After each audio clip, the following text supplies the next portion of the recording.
Hey, it is your buddy, Peace and Harmony, with you here today. Much love going out to all the beautiful, empowered harmonizers. We are zooming in and focusing in on a great viewer question that is, how do I get a handle on these intrusive thoughts, these recurring thoughts, the way that my mind just seems to get distracted and go to some place that I don't want it to.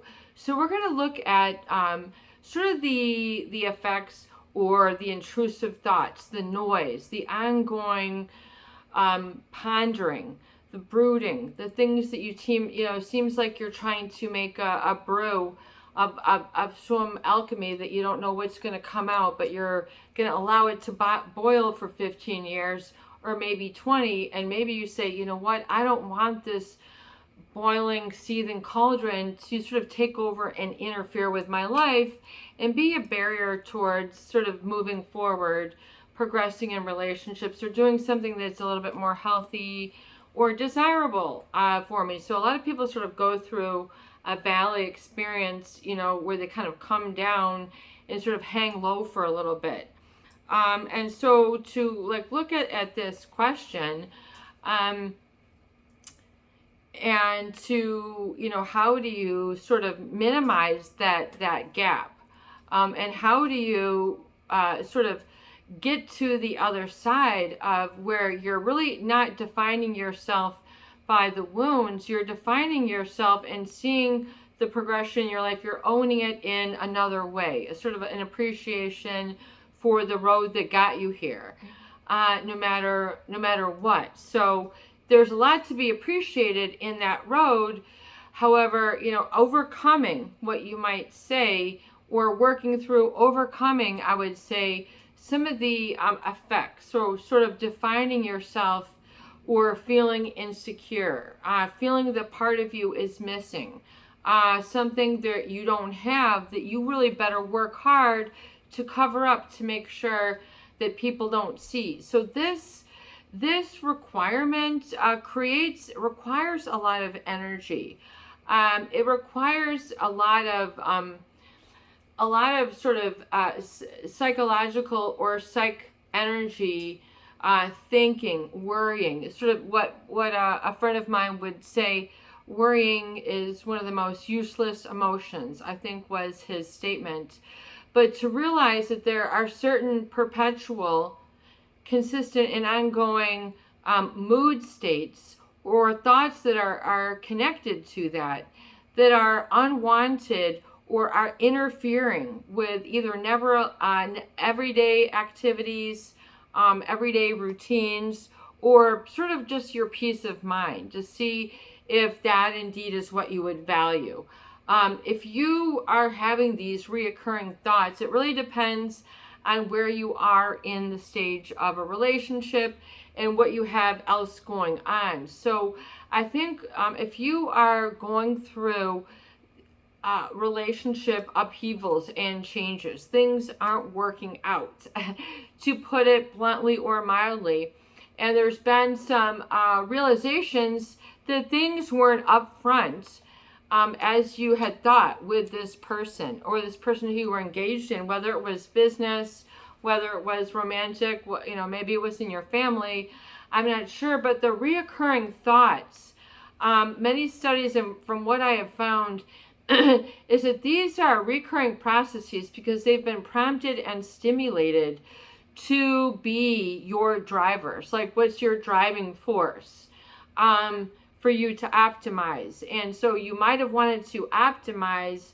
the relationship. You wanted to resolve it. Or you really, basically, the drive, I think, is to fulfill other people's unknown needs. So you become kind of like an emotional gambler, trying to find out, trying to find out like what do you need to do to solidify the relationship. Excuse me. And so it should be the relationship. You shouldn't always have to continually prove. I think that, to me, I once thought and wrote, de-stress to impress. So if these relationships require a lot of preparing, and a lot of impressing, a lot of outdoing, a lot of judgment, a lot of time that it requires just to be, and to be okay with. In other words, you can't just show up, you're not okay for who you are or how you are. You have to sort of meet their expectations, which aren't met. They have a lot of demands and requirements. And you might have then been allured into fulfilling a lot of these requirements, thinking it would be good for you, beneficial, it would bring out the best in you. It was in the name of love, excitement, you were playing around. Only you can know now, in the heart of your hearts, what you are invested in. But the recurring thoughts are those to continue to process. So, like if you had discovered, like a lot of people on our channel have discovered that they have been in a relationship where they were just sort of manipulated. They were sort of treated in a way that was not upfront, and that was not in a way that could have been readily known by another person. In other words, there's some sort of deception going on. Whether it be in business, whether it be in relationships, whether it be the way that they confided you to feel, and then they then cheated on you. So they allured you to that most tenderest spot, and then they dropped you. They love to see people sort of writhe in pain, and then question themselves, and then know that they're going through that combative phase, where ultimately the person feels like they're going to self-destruct. It's a very terrifying place to be, actually.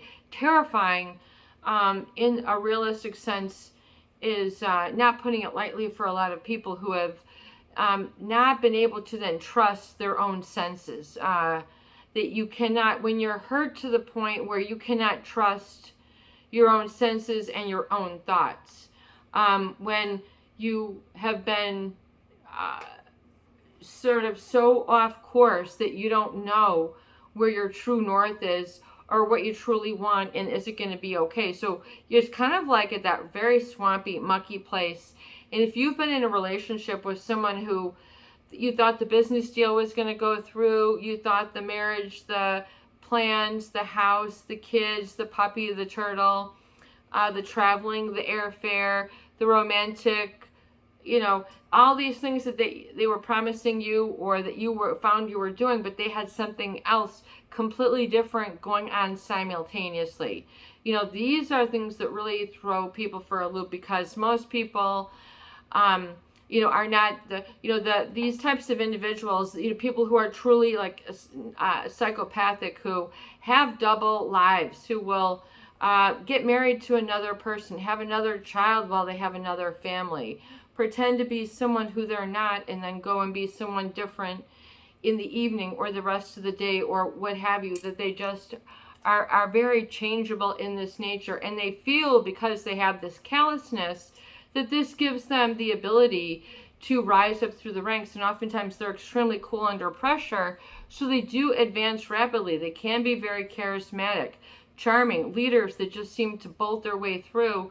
Oh my God, how do you deal with all that pressure? And they're just cool as a cucumber.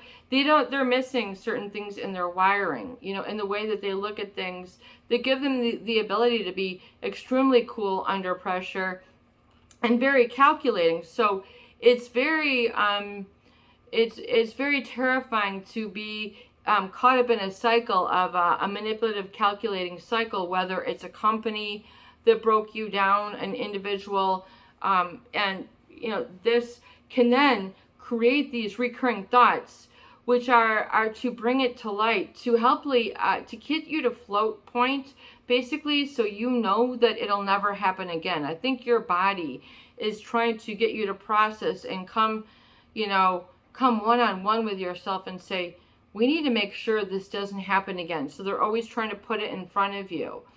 And then if this relationship has built up some sort of insecurity, or something where you feel then you have to control everything, and they've So these recurring thoughts can be, self-preservation, basically. So you can reframe this, meaning your ability to think what you're thinking about, where you can look at this as for what it is and say, oh, this is just my body's natural mechanism to make sure I protect myself. And I learned something from this. It's like, I'm going to flash this in front of you like flashcards until you get it here. There's something for you to get and understand and process and digest. And so, in other words, like, what is the lesson learned? Listen to yourself. Watch your own boundaries. Don't engage in such and such trusting of such and such type of people. Don't do so only you will have your own lesson learned. And that's why it's so important for you to write down your lesson learned and then get it. And reinforce that to yourself so that those repetitive, reoccurring thoughts can finally be, relaxed. And it's like the inner censor. And I recommend that you give it a name, like an inner gobstopper or something really crazy, the inner bubblegum wad or the inner goo gob. You've got to stop, doing this. I've got this. This is safe and this is okay. So it's like a reassuring of self that comes a little bit at the cerebral, but then really down into the body, which has to be learned and reinforced. So you have to relearn, just like using flashcards, and writing things down, so those reoccurring thoughts are, again, to learn something. And for you to, and then,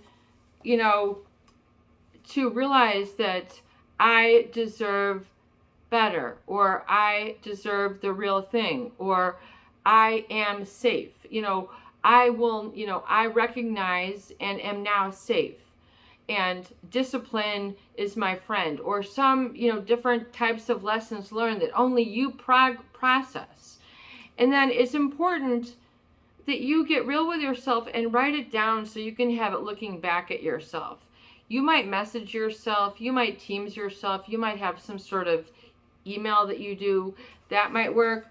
I really recommend writing things down and so you can reinforce. Like, if you're always, because the noise, that can be a noise, which is distraction, meaning you are so wired and used to being caught up by the distraction.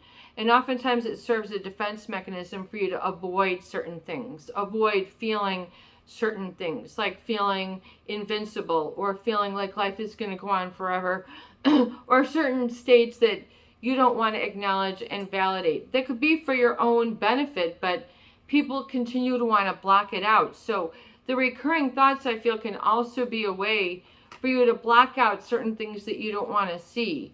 In other words, you might be obsessing about this person, or what did I do wrong? You're asking all these, questions. What did I do wrong? And then you're going to get all this wrong about you. All your answers are going to be focusing on what's wrong. So you end up focusing on the wrong thing, or something that's only depleting you and bringing you down. And, a lot of people want to then deliver that fantasy to the narcissist because they end up respecting that person or whoever wounded them, the psychopath. They end up respecting them more than themselves, which has to be corrected. You have to look and do an adjust and say, okay, I was, and get real with true how you're feeling, and realize certain things, that what has to be taken accountable for is yourself, and really come to tune for yourself and analyze, or not analyze, but allow to just be with yourself, that you are then beginning to realize, like, that did not work and I am at peace. That did not work and I am at peace. And then just, I am at peace. I am at peace. So it's a way of like processing the past in a way that brings you to a place where you can encounter peace. It's very important that you have, I think, and cultivate certain states that you need or want to be in. In other words, do you always find that you're powerless in relationships? Then you're finding, then maybe you're surrounding yourself with the wrong type of person. And that could be, it's nothing that you're doing wrong, but you need to sort of change the people that you're around then. Intrusive thoughts can be a way for you to just process out also a lot of extra panic energy, sort of anxiety energy. Anxiety is meant to keep you hyper focused, but oftentimes, what can be intrusive are all these distractions, which are meant to keep you off and away from a true B state, or just a true okay. Like I think a lot of narcissists are very afraid of being alone, or what they would consider being alone, or being one person, because they feel always this kind of pressure, or they feel this insatiable need to grow, have power and control, and sort of bigger and grow and expanding, where they're always reinforcing and getting yeses to that same message. So they're not wanting to just have normal everyday activities, like it's just dinner with the family, it's just, we're doing this evening. It doesn't have to be a whole waffaloo where they're throwing a party or where it's okay to just be, and not have the pressure to exceed all the time, or succeed all the time. That's a lot of pressure. And if you've been bound up in that, then it becomes, I think, like it becomes a physical habit, unbeknownst to the conscious, where you're always sort of trying to get prepared or fend that off. So your body is sort of entering into that place. It's entering into, a shock place, because it's like foreseeing it. It's been so wired to put it up there and be projected, because oftentimes a relationship with this that causes the intrusive thoughts is when you've been through that sort of, that real sort of series of disbelief. Like you've been like a super sleuth trying to figure things out, and then you're in just a state of complete shock and awe. And I mean, shock is in, like, your mind is almost delirious. You're almost entered into like a super plasma feeling of like, oh my gosh, like I am not going to make it away from this. My physical concrete is not able to withstand. Literally you start having this sort of emotional gushing out of like, of just complete terror and feeling really lost, separated from your senses, separated from connection, and separated from that real lifeline, which is having like a companion, having someone who you can be with. But if they're always challenging you, it's very difficult to be, and then if you're in a relationship with a psychopath who has a facade to the relationship, then you're trying to make promises to a facade. And then when the facade breaks down and you expose the person and you realize it's not in your best interest, or that they were misleading you, deceiving you, duping you, fooling you, much to their chagrins, meaning it was pre-calculated, premeditated. They knew what they were doing. They were having just a game within themselves. This is what they did, and you kind of served a purpose as a pawn, a figurine, a doll, or what have you. Let's just see here. And let's just see. So what I'm wondering is, it just feels that it's so perturbing, meaning it's so disruptive of the core and the fabric of your being, that you almost like pull an emotional muscle. Like you have a emotional tear within that you can't quite process, and you quite don't know if it's going to be healed. Like it's so, the hurt can be so confounding, meaning confused with so many layers and confusing, that you don't know if you can think your way or process this way out of it, because they're so cerebral in their relationship. They're very, they're very cerebral, and you can be more natural. And so if they're all up in their head and it's not really felt, it's like it's just what they're putting on, then it can leave you in a very, very terrifying, and what can be the perspective of feeling as if you are lonely and sort of in an abyss that no one can get you out of again. Like, and so, but that's just because these types of individuals operate by a sort of different set of circumstances upstairs. They don't have certain basement water heater areas that are going on. They got a lot of ice bath, a lot of ice sort of going through the veins, is the way a psychopath might describe it. That they, they don't have any, they have a very small repertoire. It's like rage and aggression, is kind of where they go. If, eventually is, and then their power, which is then exhibited as aggression. They have a lot of aggression, which might look as competition, but these are the people who don't play clean. They might try to always, they can lie. And the problem is, if you've been in one of these relationships where these individuals will lie to you or keep you in a negative state for more days on end, which then becomes months on end, and weeks, and then it becomes the first year, and then second year, and then you find that then, like Dr. Joe Dispenza talks about in his book, Breaking the Habit of Being Yourself, if you have these recurring thoughts day after day, it creates a mood. And that mood reinforced through time, through months, then becomes a temperament. And then a temperament sort of reinforced through time will become your personality.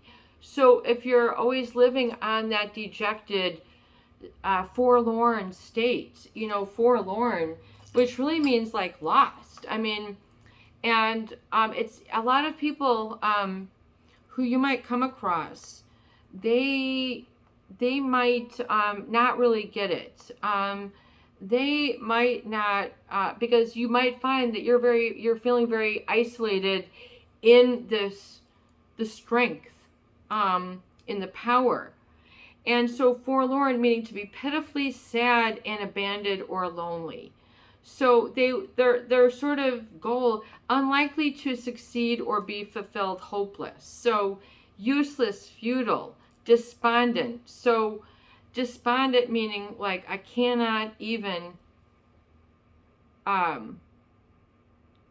lift my head to get my head off the pillow to get a coffee or to get a tea. It's just it's a very deep and then oftentimes confounding, which means it's not just, let's just change our hookup for cable and everything will be better.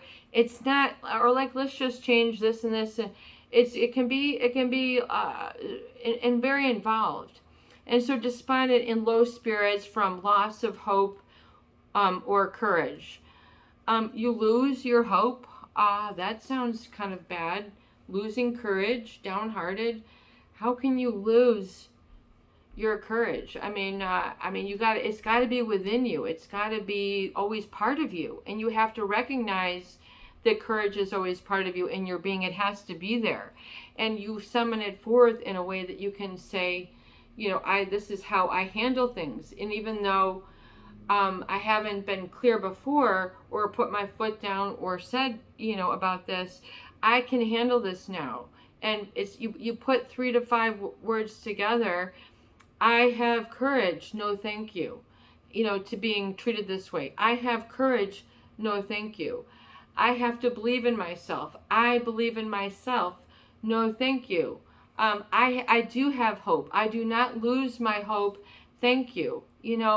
And so you have to realize sort of what are these dejected state, what are the operative principles, what's going on, how can we fix the knobs and look at it from that metacognitive way to get it sort of reeled in and dialed down, sort of let go, dejected into the sea or wherever it needs to be. Launch it into the sea, the river, wherever you like. But it's saying and determining this, and then allowing yourself just to be, and that the quiet, I am safe, and it is okay to be quiet. It is okay to be calm, because that's your crossroads. That's your power state, where then you can make better choices and better decisions and having better clarity, not being motivated for the wrong things, not being motivated for something else that to change somebody, or motivated to change someone's feelings, that you're not going to be hurt and dejected just because of something. You're not going to tap out that easily. You're going to come back and understand, okay, I got it. And you're not going to act, all out of control, but you're going to then calm yourself down. You're going to learn on your then moments, your scheduled time, your recovery dates, where then you have period of calm. So you might say, then for 2 hours once a week, I'm going to give myself absolute calm. Like, it's just, I don't care if you're laying down on a bed, a sandy beach, a forest preserve, a picnic bench, wherever it is, you just say, I'm giving this to myself. I'm giving this to myself. So your recovery date is for you to give yourself a new sort of state within that you can then draw from and then become from. So I am calm, meaning this registers, this is within my body, and I feel, or I feel clarity now. I'm no longer in sort of seeing things through the fog of sadness, or the fog of not being challenged, or not living a happy life. So those intrusive thoughts, they will calm down with time as well. And you'll be able to then be calm and then think and be and do a little bit differently. So it's okay to feel differently about yourself, meaning a little bit more positive, a little bit more energy, a little bit more safe, a little bit more lovable, a little bit more courageous, a little bit more secure, a little bit more stable, a little bit more in control of things like your finances, your consumption, what you focus on, what you do with your time, what states you encounter during your day, and then how you hold space for other areas. So it is giving you the opportunity to let that go, almost like as a non-essential part of like holding on part of your body. So for example, if I had a cast, like I did have a cast on my arm and a splint, and I did have the surgery. So it's like removing that, so in other words, it held my arm in place. But then eventually my hand began to feel so much better that I was ready to take it off. So kind of like, it's kind of like a cocoon, a butterfly shakes it off, or, comes out of that chrysalis, and then that moth becomes a butterfly. When you see that transformation, it's kind of like it's ready. So kind of like the way those recurring thoughts, eventually it'll break through, and you will have learned the lessons, and then you're retraining and refeeling. I am calm. I am calm. This is correct. This is correct. I like milk. And then you're just going through that and staying very consistent and very focused. You're taking the helm back. You're directing your thoughts and realizing that this is just a discharge of energy, and then coming back and then redirecting that energy. I am calm. I am self-caring. I am self-nurturing. This is how I want it to be. It is okay. This is okay. And not judging, just letting everything to be, and then meanwhile enjoying your present moment for what it can be. So you're getting out of this sort of profound and into more of a little bit of where you want to be, and focus on, maybe you want to study, maybe you just want to exercise or do some remodeling or something different. It gives you the time and the ability and the crossroads to see a new vision for things that could be good or beneficial and right for you, that you can do for yourself, and or you can have others join you in part of the healing, join you in the replanning, join you in re-blueprinting and reframing, and being able to sort of, okay, I see what that was. And it might come back in your dreams. It will let itself fly away, but then light a candle and say, I desire the power of good around me, and so it is. And I wish all in well, and to the light it goes. So you can allow yourself to do that, and allow yourself to be decisive, and so that you can then be accountable and responsible for all that decision means coming through. Like, I can also be accountable for the red flags as I see them. I can be accountable for what I did. I can be accountable for when I was sliding back. I can be accountable for that because I was misgiven, I was misdirected, I was immature, I was misled. And that was. And that occurred. And that was, meant to show and to teach. And it is, and all is well. And so you didn't make any big mistake. Realize that this is a way to liberate yourself and free yourself from those limitations, which the recurring thoughts are getting you to pay attention, that you need to, kind of wise up, recognize the red flags, recognize where you were in denial, pushing it down, pushing it away, saying yes instead of no, things like that. Instead, you can bring to the light, because if you don't, it basically will just mount up. This is your buddy, Peace and Harmony, with you here today, and I hope that these videos do help. Please share, please subscribe, and for goodness sake, please donate for more great tools, videos, discussions, and support. Peace out. Have a beautiful day.